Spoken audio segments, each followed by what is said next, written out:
అండి చాలా మందికి అయితే మన వాట్సాప్ గ్రూప్లో ఎలా జాయిన్ అవ్వాలో తెలియట్లేదంట. సో వాళ్ళ కోసం అయితే వీడియో మళ్ళీ పోస్ట్ చేస్తున్నాను.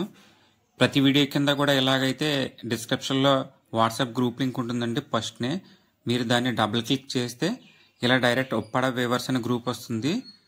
క్లిక్ చేసి అయితే గ్రూప్లో యాడ్ అవ్వచ్చు. ప్రతి